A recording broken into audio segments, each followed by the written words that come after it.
right. So, Enzo, you have wandered off to a musical instrument shop that Contessa seems very excited about. And she says, I think you'll find what you're looking for here. You notice the name on the store is Contessa's.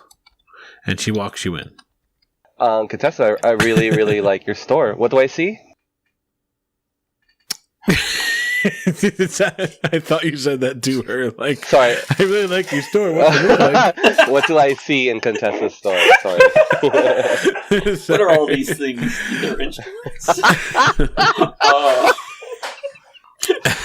I should have separated those thoughts. I love your name. What is it? Woke up in a lucid dream. Now we're hunting for the shards. We might be an oddball team, but at least we've got no bards. World Walkers. Hey everyone, I'm Pedro, the GM and creator of World Walkers. In our last episode, Ertlebee learned that an artifact hunter named Claiborne had acquired the Shard of Stardust. She returned to the group, only to find that Roborto had just ventured off on a musical journey with his new friend, a forge bard named Contessa. We join now as Roborto enters Contessa. I mean her music shop. Once you walk into the shop, you notice that there's a counter right in the middle, and there's wood paneling everywhere, and there are 4 doors. So in this shop right now, like when you first walk in, you see different instruments that are not for sale. They're her personal collection. But then there are private rooms you can go in where the other instruments are kept so that you can privately experiment, test out different instruments, and see what you like. Because of that, this is not like a standard shop. Essentially, only 4 people can be using this shop at any one point. And no one's allowed in the room with you unless you take them in there. So you get total privacy to either experiment or to try out different instruments. Whatever. Contessa, your store is very lovely.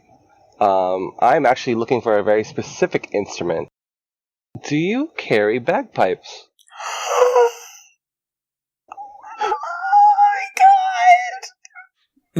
She's just looking, she's like, and she looks at you again. And she says, no, I don't have bagpipes. Oh, man. It's like, in my time, like in the forest, that was one of the instruments that I grew proficiency in, but I lost my original instrument long ago. And I have been Bagpipes? Yes, I've been looking to replace them for my entire life, my entire 2 years of life. 2 years?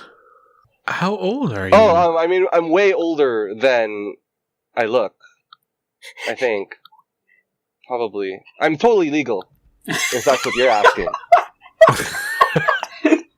I mean... Just, I was hoping it would go there, but... When she says, I don't understand. Where are you from? I'm from a world far away from here. Wait, are you guys serious? Yeah, I mean, absolutely. You're from another world.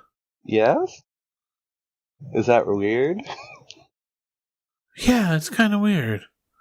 How did you get here? Would it be even weird if I told you we walked? That's kind of what we do. Yeah, that'd be even weirder. You know what? I think it's just the alcohol speaking at this point. I'm just gonna go. And she looks at you. She's like, "Come on, you can't get drunk. We both know that."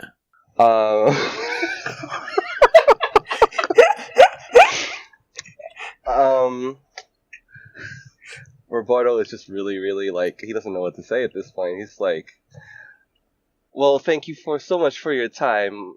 I'm sorry we couldn't find some bagpipes. Maybe I'll try another place. And thank you for showing me your lovely shop.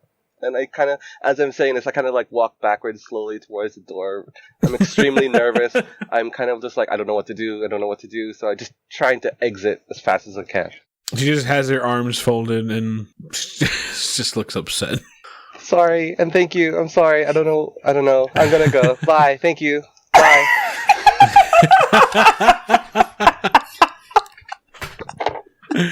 So do you head back to the midnight I run oil? back to the midnight oil. I run.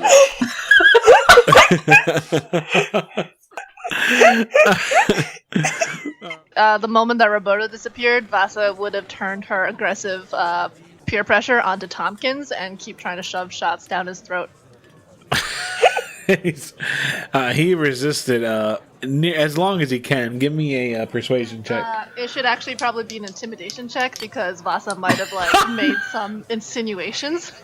If he does not drink, yeah, it's like this is entering your throat one way or another. Well, keep in mind she's very drunk, so she rolled a 9. So, he says, yeah, sure, and he just pretends to take shots. That's good enough for her. She can't tell anything right now. How are you doing, Bremmelstone? Brummelstone was quietly whispering to Tin and finding out any custom that would make the giant war machines mad. Like calling them robots, or just a few courtesy words, like just I want to make sure I'm on the up and up here. And then he would be stealing Tompkins shots and reminiscing of how they're, thinking to himself how they're not as good as Dwarvel, but, all right. When in Rome, settle. Yeah. Yep. Roborto comes charging into the tavern alone. Vassa goes, "Hey, Vegeta's son, Roborto, the man thing. Yes, Roborto." And then she kind of she's like, "How long was that? Was that an hour, Roborto? You machine." Several of the Forged look at you.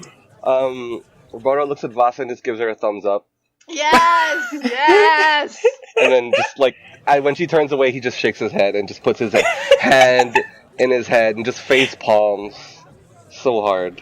Brummelstone would give him the brotherly, there's other gears in the machine.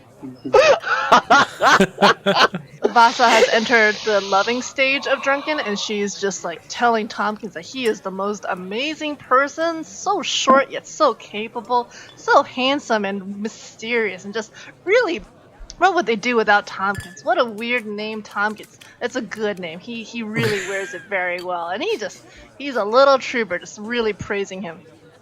You might not notice in your state, but the more you praise him, the more discouraged and sad he gets. She doesn't notice at all. She's just late. Yeah. Even. Brummelstone leans over and says, "Don't worry, she doesn't mean a thing of it. Now he's consoling both the giant robot." And now he turns and looks at you like, "What do you?" Aw. I tried. After a few more drinks, that is when Ertlebee comes back in. Hello, I've been here the whole time. Hello. Grandmother, I love your city. This is a good city. Not the shit city I built. Well, I wasn't going to say anything, but this is a way better city, yes.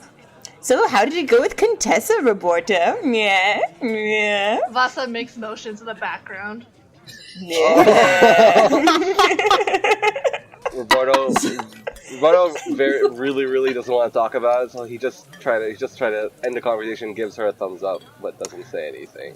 I think Ertlebee would notice that he's a little hesitant with that thumbs up, despite all of the hand motions and motions in general that are happening behind him. So, maybe a few minutes later, if there's a moment where it's a little quieter, she might just be like, "Oh, Mr. Roborto, what is it like being a forged on your planet? Where do you come from?" Where do I come from? That's a pretty loaded question. The reason I want you to know is that all these forged here know exactly where they come from. From war. And it really shapes the way they view the world. I mean, just something to know. No, that's absolutely right. I was built for war, but in more of a defensive than offensive. And I'm sad because she didn't have bagpipes. Did you tell you what bagpipes are? We have magic here that can make things, Maybe that's why she was so weirded out. Maybe she didn't know what it was. Maybe she thought it was something like some weird, Oh. And then Bromostone is really, if he's listening, he's upset. It's like, doesn't know bagpipes. What kind of shit planet is that? That is the music of the angels. Vassa has fallen asleep and she's cradling her empty bottles like they were her precious babies. Tell you what, if you can describe a bagpipe to my son Monty, he might be able to make something. He's not as good as his father, but he does have a little bit of tinkering in him, so it's worth a shot. I mean, Contessa's probably the better bet, though. Okay, I would really appreciate that. I'm not talking to Contessa ever again. But thank you. She was really nice. Do you guys want to go to Monty's store? Yeah. What time of night is it? It's only been about like 2 hours, all things told. So it's like 7:30 at night. It'd still be open. All right. Yeah. Okay. I'd pick up Vassa and her bottles. Vassa says, "No, I'm not done. I'm not done." No. And there's like a little bit of liquid left in one bottle, so I kind of cradle her like a baby, and I like give her the bottle. You know how like you take a baby, and you give them like a little milk bottle. That's how I'm holding Vassa, and I'm like, shh. It's okay. And then she's like, as she finishes, like, and then I want herbs. I want herbs. Where herbs? We'll get you herbs. Don't worry. And then she just passes out. Yeah. You drop her off. Let's go do that. This seems like a great time to visit Monty. Let's go. Oh, but also, I don't want him getting murdered, so if you see any monsters, let me know. All right, so you begin walking now. Correct me if I'm wrong, Ertlebee, but the store would be in the Forge District, or no? The original store would be in the Entertainment District. However, due to rising real estate costs and Monty's personal affinity for the Forge, he probably would have relocated to the Forge District. So eventually, it doesn't take. You're not really that far from the shop. So you walk through the cobblestone streets, and before too long, you find yourself in front of a store called Cog and Booth. Home sweet home. Cog and Booth has an array of cogs and gears up top that have been built together to turn, so it looks like the store is always on, if you will. It has a beautiful grand window that you can window shop from. Unlike in your heyday, there's nothing in the window. You don't know if he just sold everything or forgot to fill it up. That is a Monty move. There's Classic a curtain. Monty. There's a curtain backdrop, so maybe he just hasn't checked the curtain for a while. We're going inside now. Ertlebee kicks the door down. Oh no. Monty? So, it's a shop of mechanical oddities. The store is filled from shelf to shelf with toys and devices that are ready to be purchased. So ready. Whenever you're ready, they're ready. Just come on in. Please buy them. At the end of the store is a counter, and behind that counter sits a man in a cool blue sweater vest, dark red shirt, and a bow tie that's slightly askew. He adjusts his narrow square glasses and squints and looks at you guys. Mom? Hello, Monty. And he slowly gets up, and only Ertlebee would notice this, regardless of perception checks, that he has a favorite outfit. One that he doesn't like to change. Or that you're hoping that he washes it every day, but time and proximity will tell. He begins walking down the aisle, and the closer he gets, the more you can confirm he does wash it. He just likes this outfit. But he comes over and he gives you a big hug, and he's like, "Mother, what are you doing here?" I'm on an adventure, dear. An adventure? No. Yes. And he's looking at the rest of you, and he's like, adventure friends. They're my adventure friends. I don't like when you do this. You're not carrying that gun again, are you? You mean the gun that was given to me by Ben Mansley? The great gunslinger who trained me in his craft? Yes, of course I have it on me. Yeah, the guy who taught my mom how to shoot guns. Yeah. Why the guy who didn't give my mom an eye exam first, yeah. Fenwick never worries about me. Fenwick doesn't worry about anybody. He's Fenwick. Where is he? Rest I don't assured, your mother's in good hands. Listen to Mr. Dwarf. He's very serious. He reads all the time. What are you traveling with an engineer for? No Oh, offense. He's actually not an engineer. He couldn't engineer this even if he tried. He's a different kind of dwarf. A boring kind. Thanks. You got fired? No, he's from a different planet. Monty, we're here on very serious business. We need bagpipes. Have you heard of these? You want a bag of pipes? I can... I think I better leave this up to Mr. Roborto. Mr. Roborto, can you describe what you want? Okay, so I walk over to Monty. I'm still holding Vassa like a baby. So the whole time I'm describing to him. It is... Is this one of your adventuring friends, Mom? Yes, Hi. he's very nice. Hi, Monty. My name is Roborto. I just like... I'm like shaking the baby a little bit. Like, what do you call that? Like when you like... you just kind of... Like burping? Like burping it a little bit. Like a little bit. The fact that he's doing that motion just made her throw up. Oh, you burped her. Oh. You Actually, should wait. hinder I'm Ertlebee. And actually he do does... that. Monty takes a look. He's like, Mom, why are you wearing gauntlets? Can Ertlebee, like, take Vassa's body with one hand? Yeah. Just be like... like, hold her with one arm and be like... Mom, big- what the shit? It's an adventure, Monty. Don't ask questions. So yes, bagpipes. So bagpipes, it's a type of wind instrument. You blow into it, and there's these 4 pipes that come out of the bag. Hence, bag of pipes. I mean, hold on a second. So he goes behind the counter and he starts pulling stuff out. Like he's got gears, he's got a wrench. The thing that that really catches your eye, Roborto, is he pulls out a box that says new, and that's crossed out. And then it says clearance, and it has 4 or 5 different prices crossed out in descending order. If you take a peek in the box, you will see that they seem to be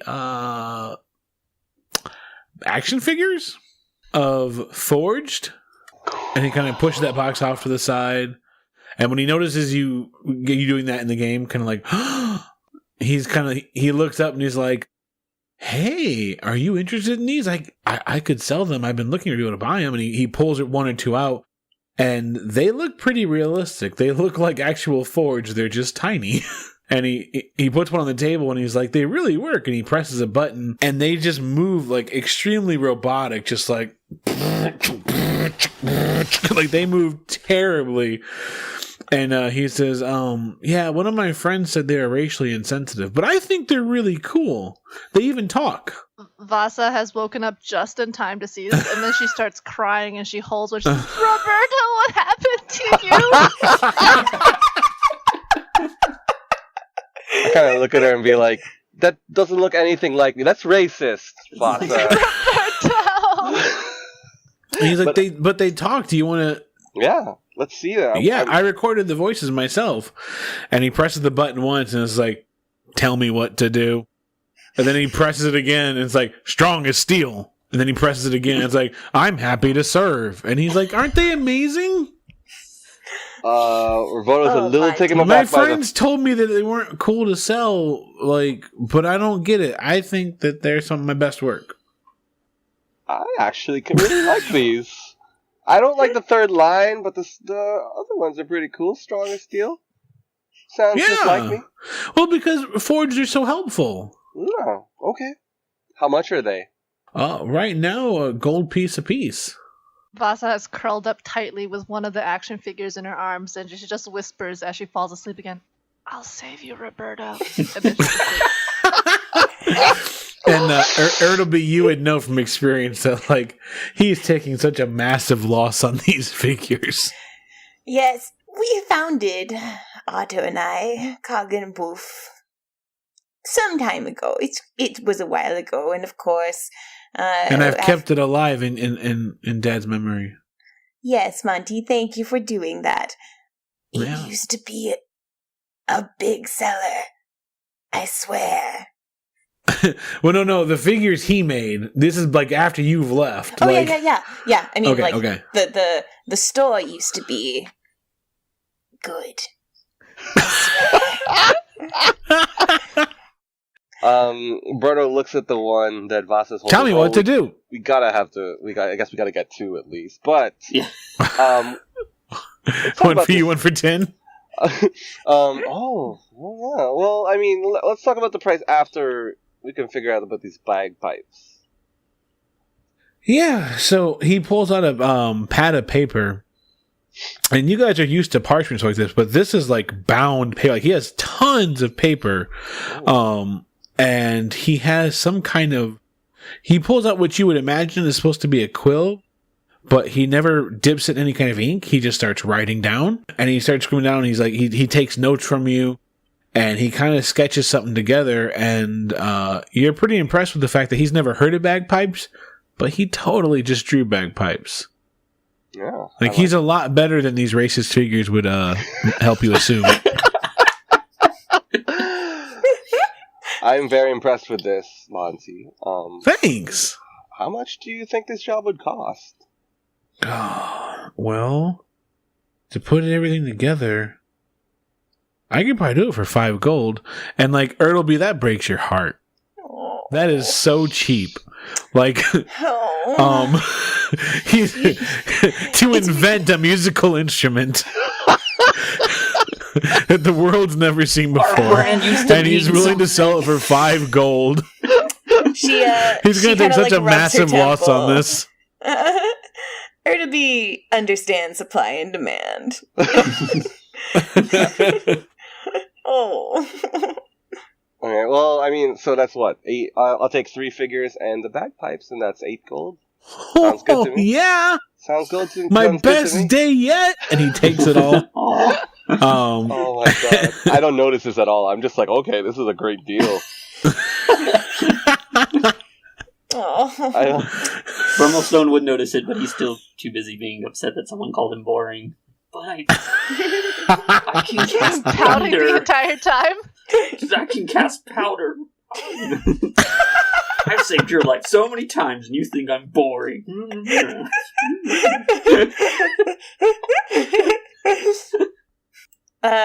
So Ertlebee would have picked up one of these racist toys and be playing with it and be like, Monty, I have a suggestion which you should listen to because I'm your poor little mother. Alright. What if you change it to, I love to serve pizza to my friends? Or, I love to serve when I'm playing tennis. I've learned a lot on my adventures, and one of the things I've learned is that we should be respectful to the forged. I could have, like, themed figures.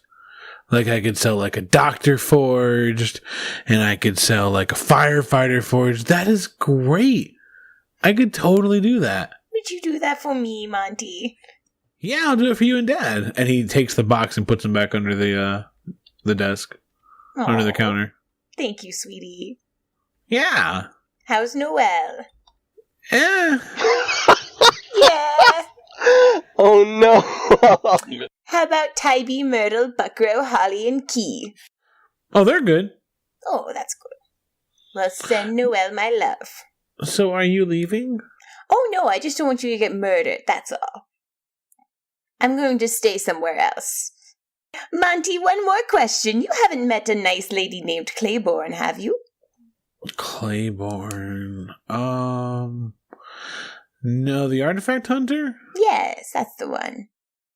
No, she was in town. I think she's still in town, actually, but she came into town 2 days ago for the big auction. Where they sold the shiny thing? Yeah, that thing that, like, almost burned all our eyes out. Yeah, that was real great. Which, that kind of hurts Ertlebee, because everyone else who looks at it gets inspired. Oh. And he was just like, ah. No talent at all. Oh my god, this guy's the saddest person ever. It's Monty. I've known Monty his whole life. It's Monty. The oldest child? No, but he's he's similar to his father in a lot of ways, but dissimilar in one important way.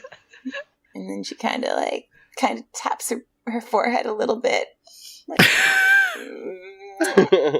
Oh, Vassa wouldn't have asked this. Vassa's still asleep with her little action oh, figure. right. She's just talking to little shoulder imaginary Vassa. What would Vassa say if she weren't unconscious right now? Vassa snuggles up and you hear the figure like, tell me what to do.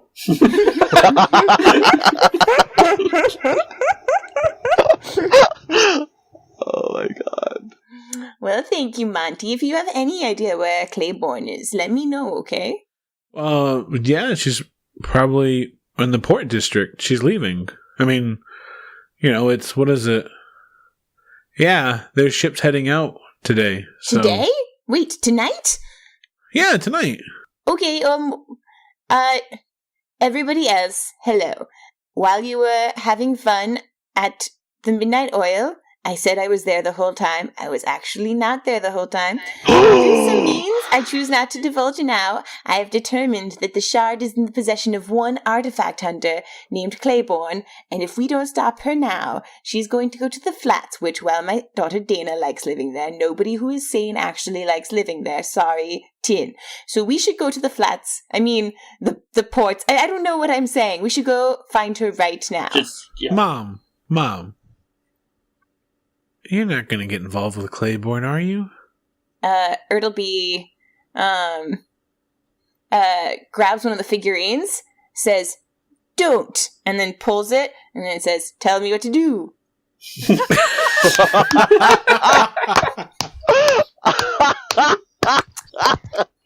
I love and he you, looks Monty. really sad, and he reaches over and he presses it, and it's like, "I'm happy to serve," and he just goes, Oh my god. and looks down. Monty, use your skills to make something nice for Noelle.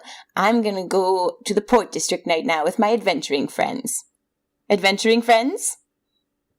Yeah, let's do it. I'm slightly annoyed that she went off to do, but I'm just whatever about it. I pick up Vassa, who seems to still be sleeping. Yeah, she was draped over whatever available surface, kind of like when you see frat bros that party all night and they just fall asleep in whatever position they were in. That was what she was doing. She was just I noticed she still has puke on her, so I take her entire body and just wipe it against the wall. And then I carry her. Monty just stares helplessly.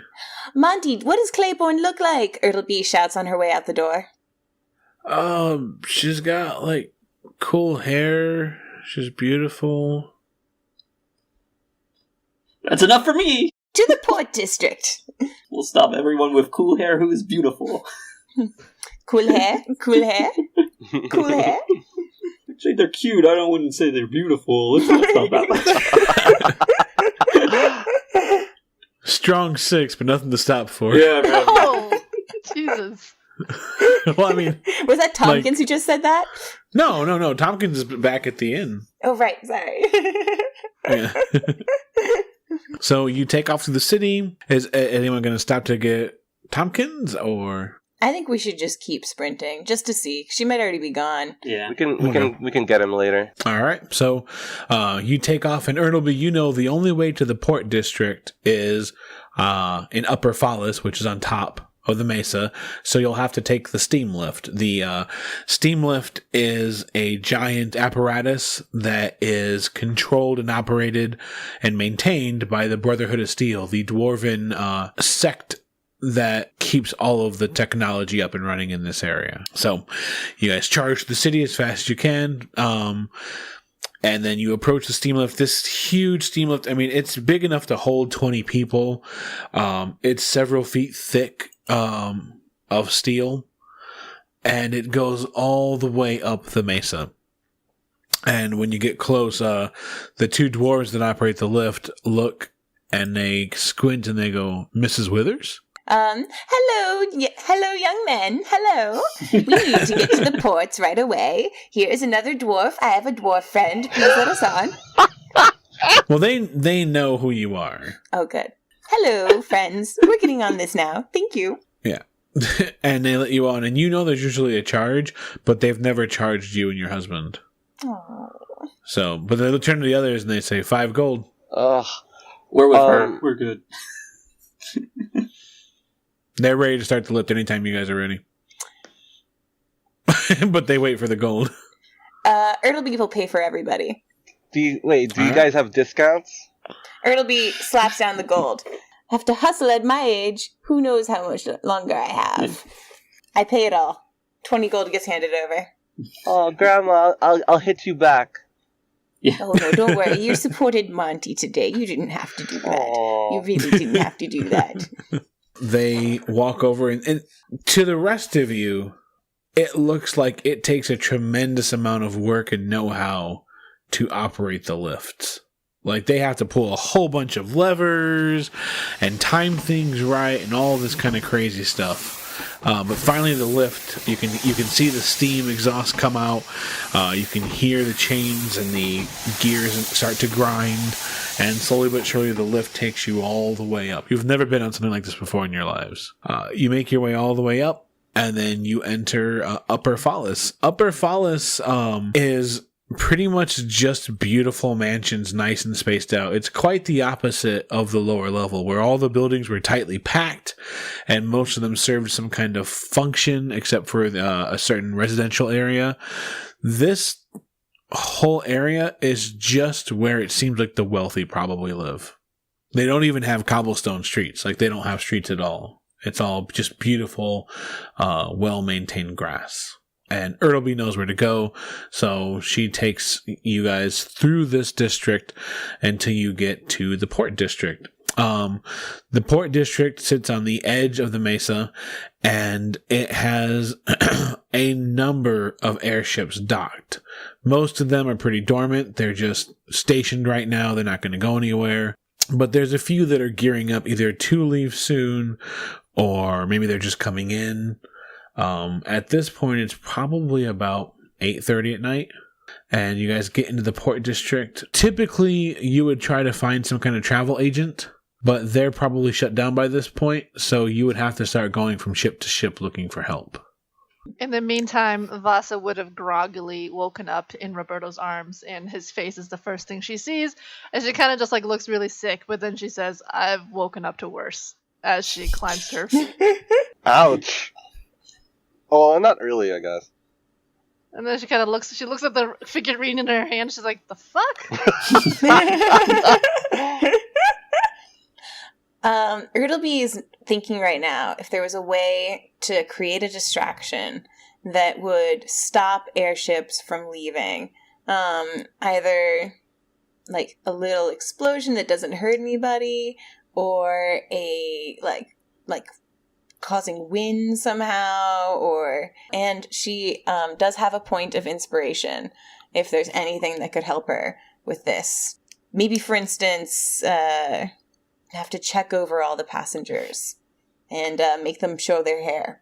You're kind of darting around, and both, well, I guess at this point, due to the alcohol level, Brummelstone's the only one to notice.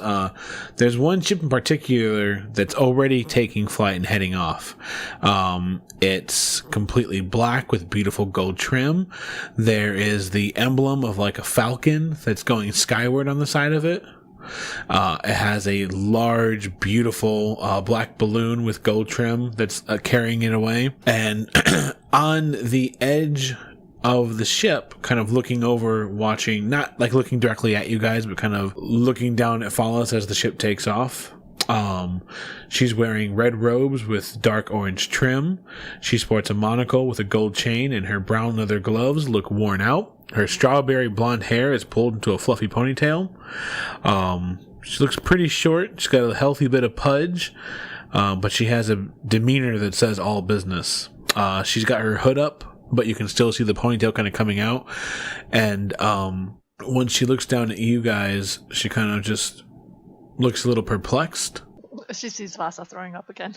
I mean, that's actually probably what it is. She's just like, what, that poor girl. She looks down to a small satchel she has, and she takes a peek at it, and this light emanates from it.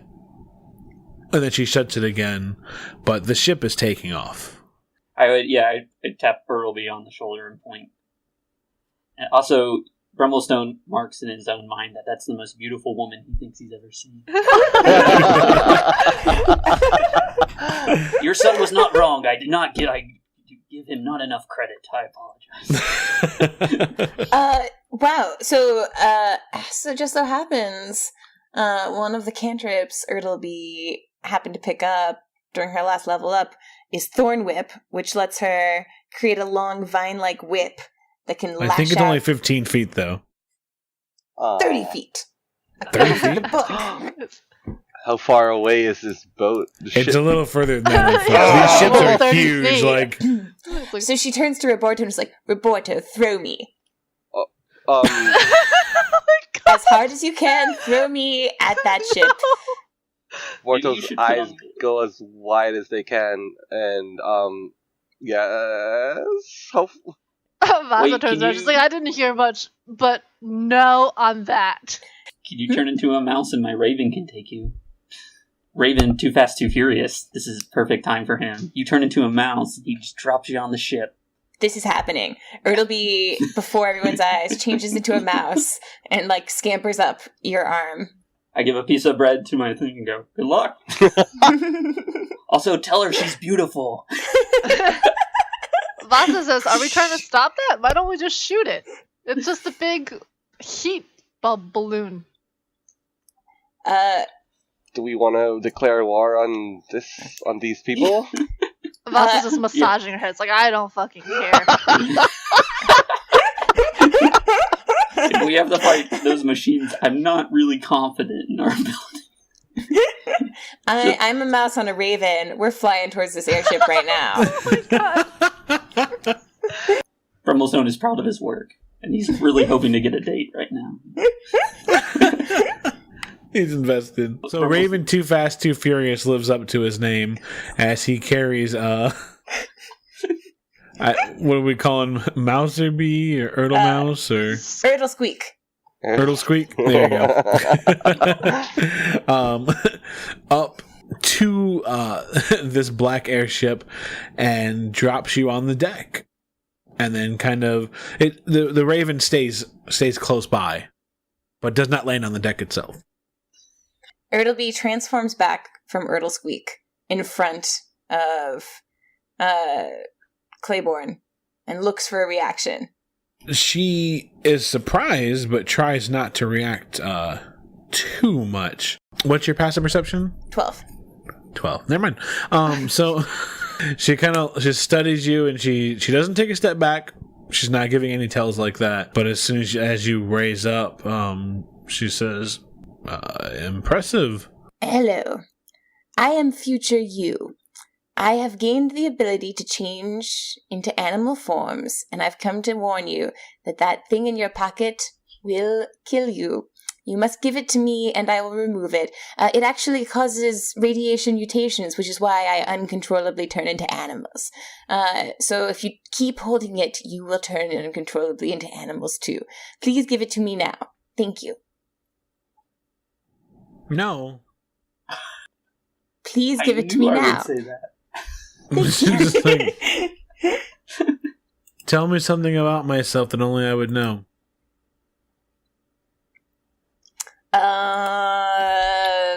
I also have radiation damage to the brain. So, but I do know your name is Claiborne, and you have this fondness for dwarves.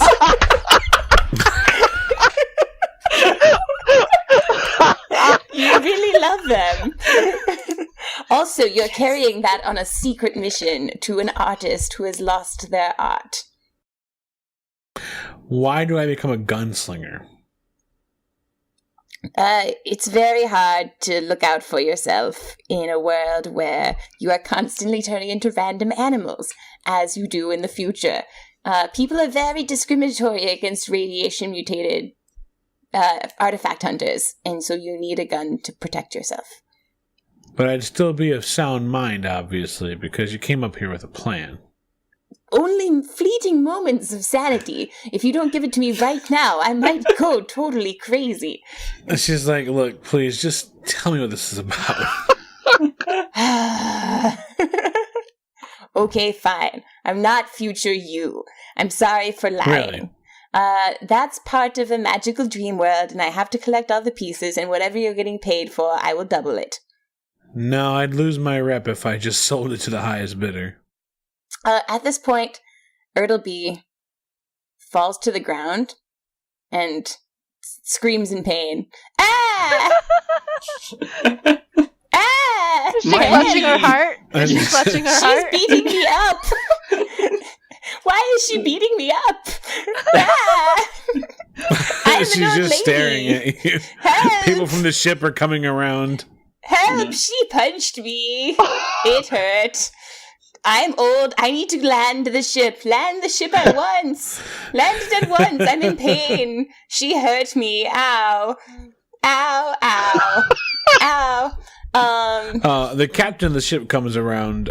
He has a long black kind of trench coat with gold trim, matches the ship.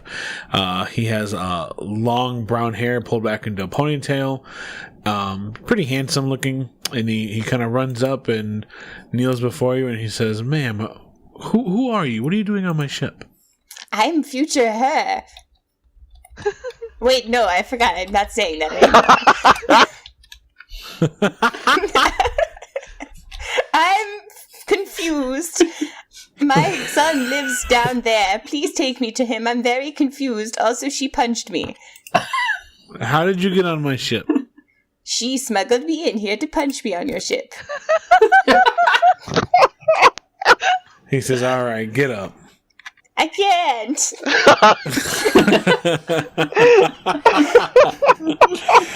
He nods over to a couple of his crew and they all help you up on your feet. Thank you, kind young man. But she hasn't moved at all. Like, she didn't get close to you or like help you or anything. She just watched you. like turtle back your way into getting help from someone else. Can we please land this ship already?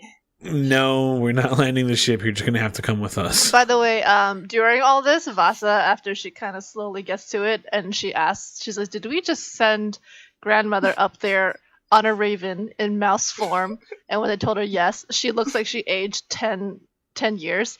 And then she would have immediately looked around for any sort of vessel that she could possibly commandeer or like wingding her way to also launch it as well.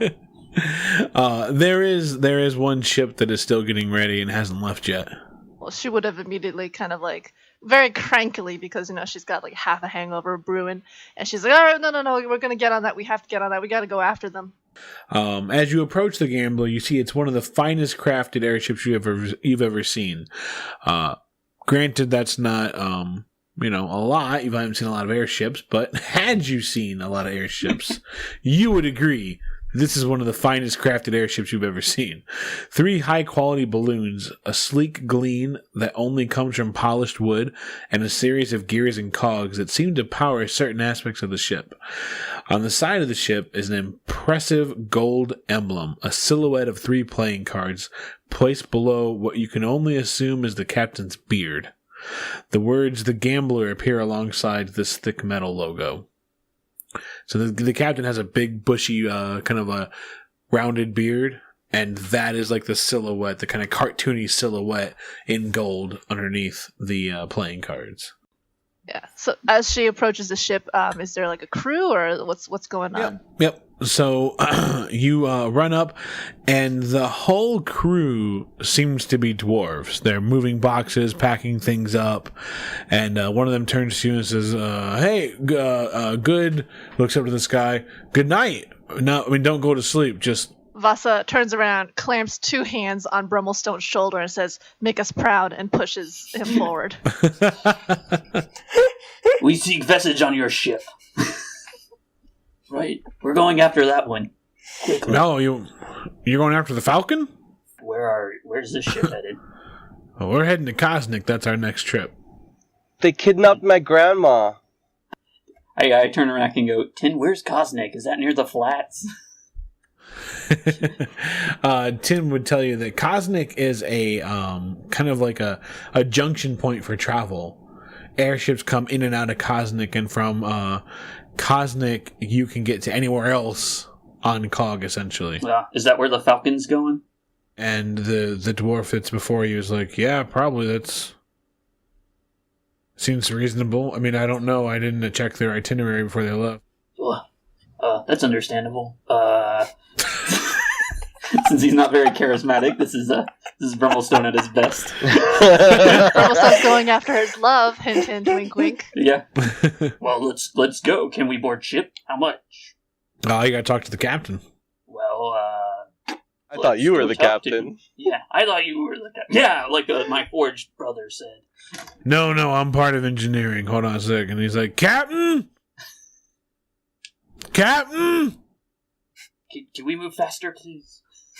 Vassa's massaging her temples as this dwarf is screaming. He's like, Captain! Oh! And then coming down the pathway is yes, thick, heavy boots and gloves, a large set of oversized keys that hang from his belt, and a wide grin that matches his frame. These are the attributes you first notice about the individual standing before you. He has a Captain Jack kind of pirate hat. He also has a nice long, cool trench coat with an unnecessary amount of buckles. And when he throws his coat back a little bit to kind of put his hands on his shoulder, you notice that he also seems to have one of those kinds of weapons that Ertlebee has. And he nods and he says, I'm the captain. He was very pleased with himself. Ahoy! We seek message on your ship. You mean you want to go somewhere? Yeah. Yeah. We don't usually take passengers, so name your price, and I'll up it. 5 gold? 2 gold, then. Oh, fuck. 2 gold? 2 gold apiece. Alright, 10 gold. Vassa, pay the man. Vassa goes, she's been holding back the entire time. She's like, no. She kind of like, she steps forward and she draws in a deep breath to ground herself. And she goes, Captain. Yeah, that's my name. Yes, it is, because you look like a fine captain of this fine vessel, really the man to come to our aid. We seek to... Keep going. What's that word? Fly? No. Yes. But we just need to catch up with the Falcon over there. I was wondering if this exceptional vessel, under an exceptional captain, could catch up to the Falcon. The gambler always rolls the dice. Vassa kind of blinks, and then she says, I'm going to take that as a yes, because I think you are a man who's incapable of failure. Cool. And he turns around and he's like, let's get ready. And then Vassa kind of like, she looks over her shoulder, like she's like, but she's like, all right. Brummelstone would say, winning cog. And then she's like, and then she kind of slaps the edge of the boat. She's like, yes, let's do this. In pursuit of the Falcon. And then he gets up on the ship and he's like, Mr. Wibbles, gather your men. We have an undeclared race to win. And all the dwarves start to scramble and pick up boxes and run and hurry up and scramble to get on the ship. And within minutes, they're ready to go. Back on the Falcon, the captain, who you learned his name is Gideon, says, so again, why are you on my vessel? But try the truth. And so we'll go from there. We'll probably stay there. All right. As I've told you, from the future, I am future her, who has been radiated so that I randomly transform into animals. Transform into a bear. I could, for instance, randomly transform into a bear right now. If I were to do that, would you finally believe my story? Oh, you know no, what I think you were a druid. Oh, yes, that's true. Oh. I don't know why you're a 80-year-old druid with a gun, but I'd still probably figure you were a druid. Yes, I suppose it is possible that other people than just me know what druids are. Okay, well, all right. It's really, really, really important that the things she has in her pocket get out of Cog. It's really important. Why would I be doing this if it weren't really important? Yeah? And Claiborne looks and says, she did say she lost her mind, Captain. Is this true? Did you tell her that you lost your mind? I don't remember. I definitely told her I was future her. And he's like, well, she's bought passage on my ship, so she's safe and under my protection. How much is it to buy a passage on your ship? I see the puzzle pieces you're trying to put together. I'm just curious. I don't want to steal, except from her, that thing in her pocket for the good of us all. What does she have in her pocket that's so important? If you look at it, maybe you will feel inspired to believe me. And he's like, I'm not going to ask questions of passengers on my ship like that. You, however, are a stowaway. I guess we're just going to drop you off on Cosmic and hope you can afford a way back home. I can. I'm very rich. I have a son there. His name is Torrance. Have you met Torrance? No. He's a bard. All right. Duly noted. So, make yourself uncomfortable, because we're going to throw you in one of the cells. How big are the gratings on the cell? Just curious. Just wondering. Throw her in my quarters. And so, several of the men, and several of the crew members take you to his quarters, which actually has a door, not a cage on it. No! Foiled again. Where they lock the door. I have to be less curious from now on.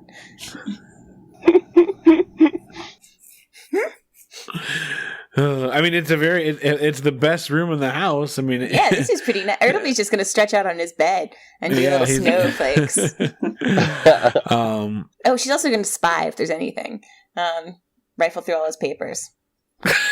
All right, so you begin reading about his personal life. So you all board the ship, and the captain says, "Well, is there anything I can get you that I have on the ship?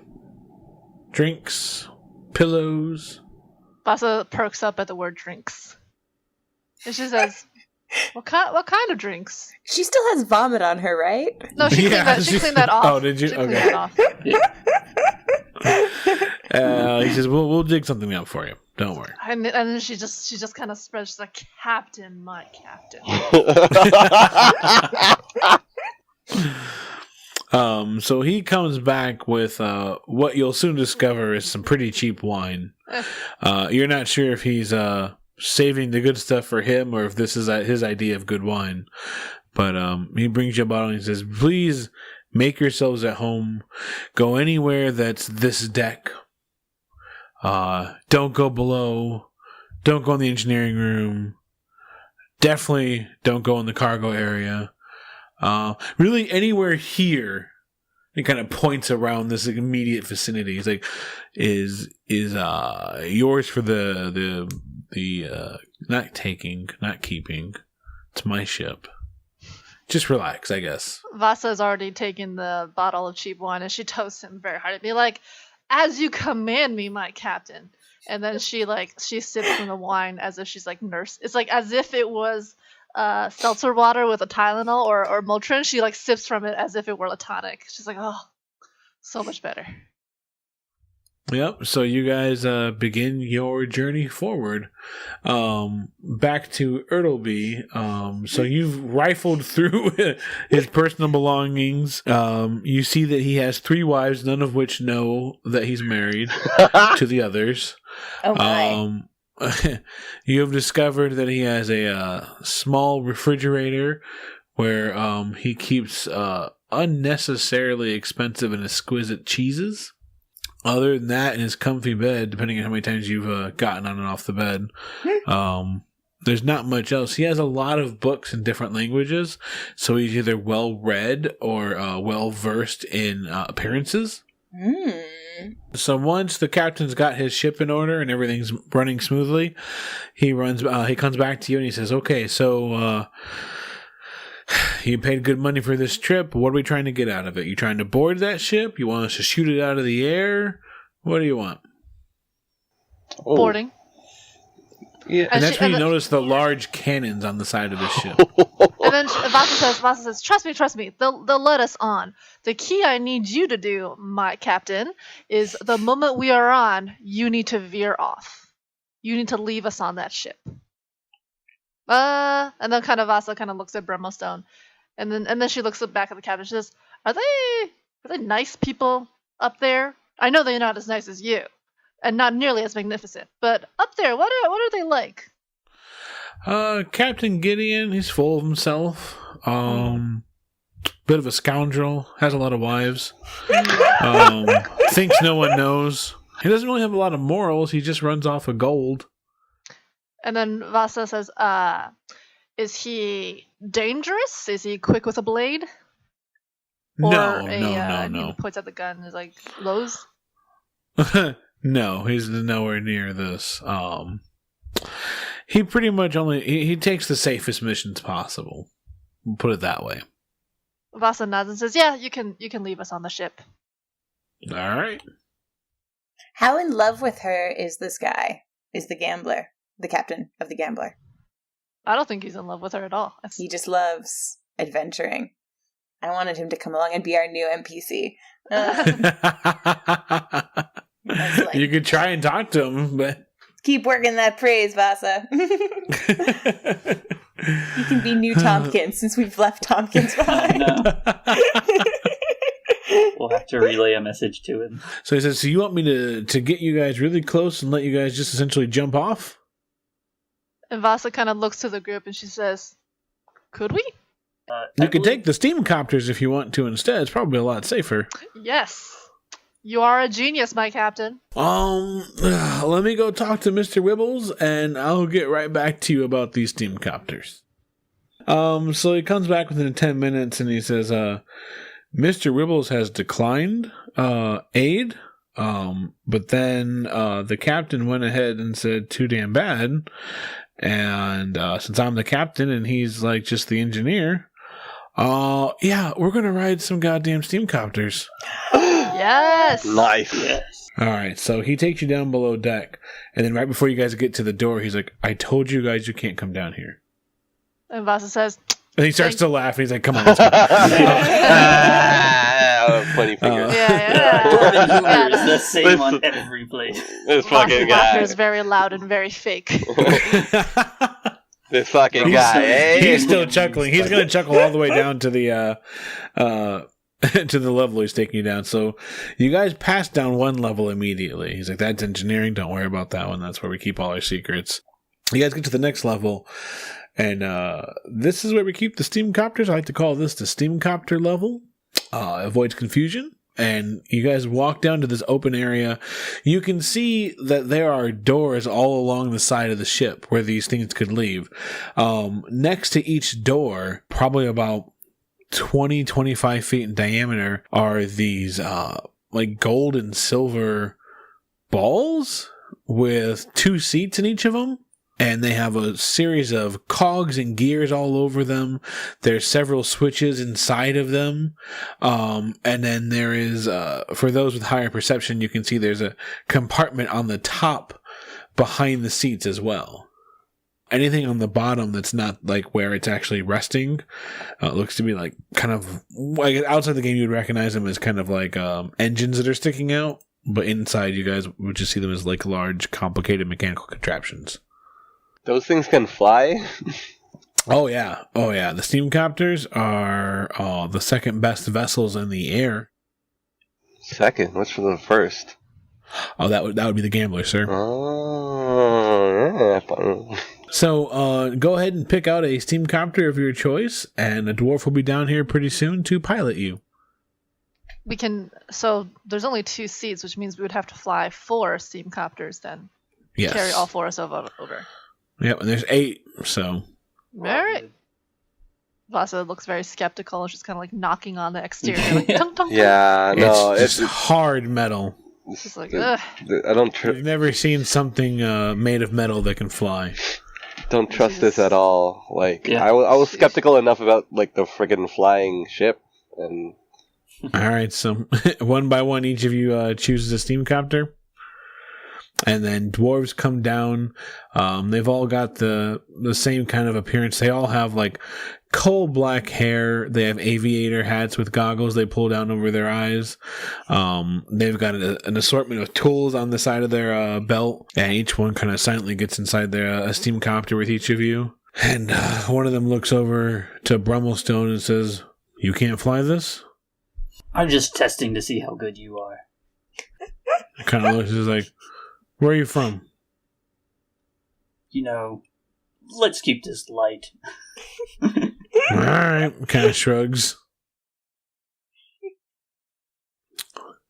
And then you watch, it takes them a few minutes of overly complicated, like shifting and turning and like turning certain wheels and moving levers in a whole bunch of places. Like it looks unnecessarily complicated.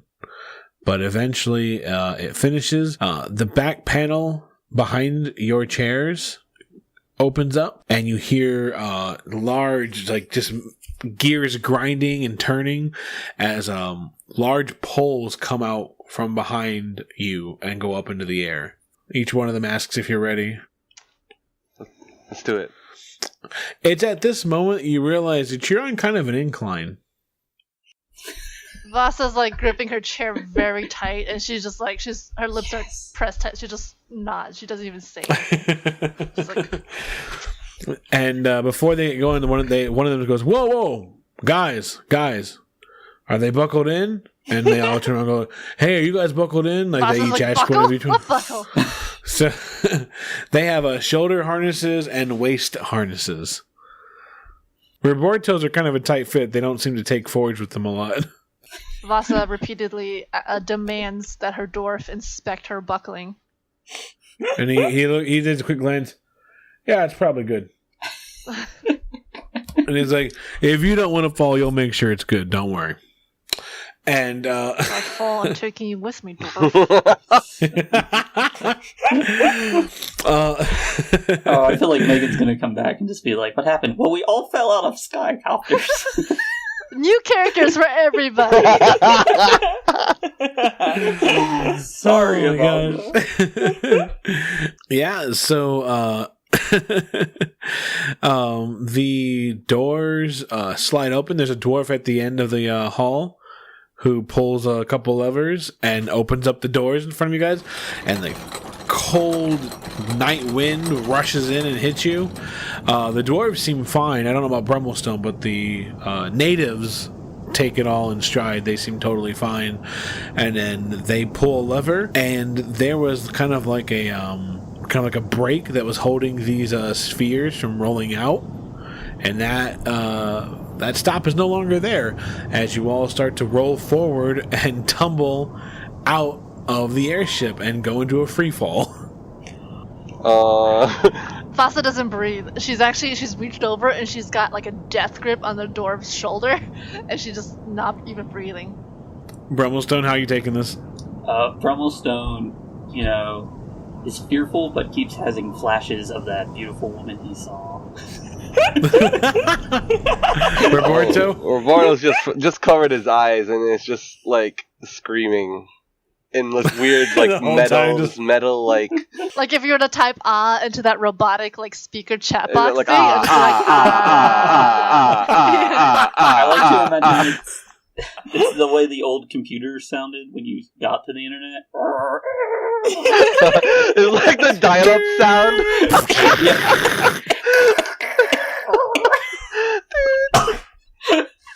Oh my god!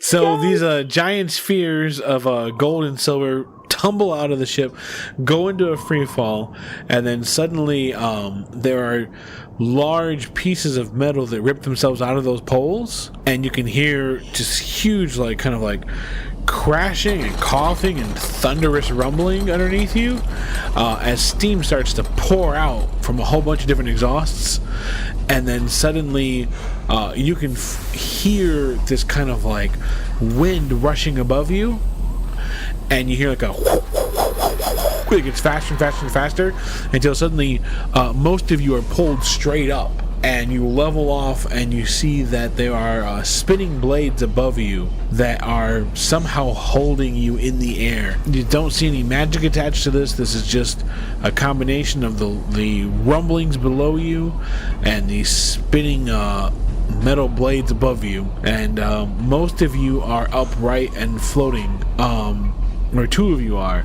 Roborto's still in a free fall. Like, it's trying to pull him up, but maybe the steam copters weren't built for him. Oh, God.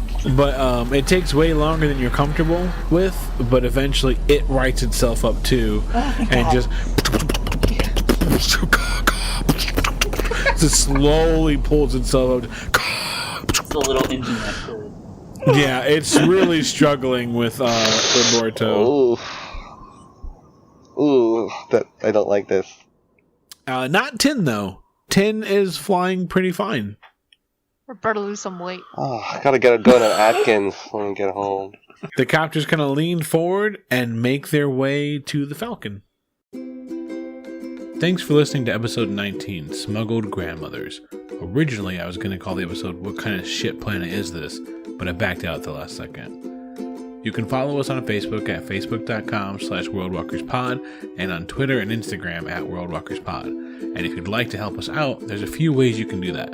Submitting a review at iTunes would be amazing. You can also become a patron over at patreon.com/WorldWalkers. Patrons get early access to episodes, exclusive episodes, the World Walkers campaign guide, and more.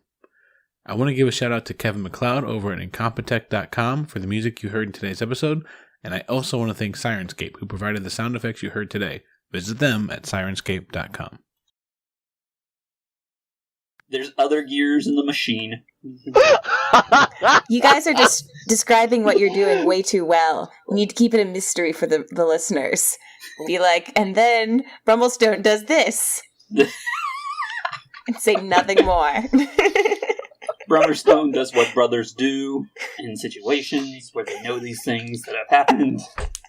If you don't have a brother where this has happened to you, find someone with a brother and ask them what they do in this situation.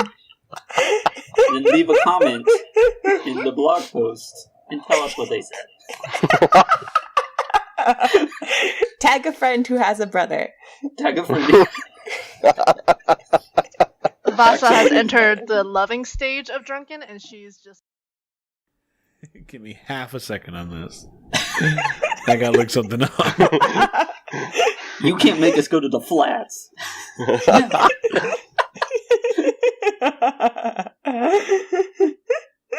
Vassa shoves the little action figure forged into Roberto, being like, you take that. Looks like one of yours. That was for you. Yeah, I have no use for this. But I got 3, and one of them is specifically for you because you really liked it. Oh, give it to your and she kind of like struggled to think about it. She's like, give it to that girlfriend of yours. I think I remember that. Here, just give it to your girlfriend. No, wait, no. Hard pass. No. It's not my girlfriend, God! She goes to a different school. I hope Roberto stands outside her window playing bagpipes to impress her. Just holding the bagpipes above his head. Yeah. As they deflate under their own. Don't wanna close my eyes.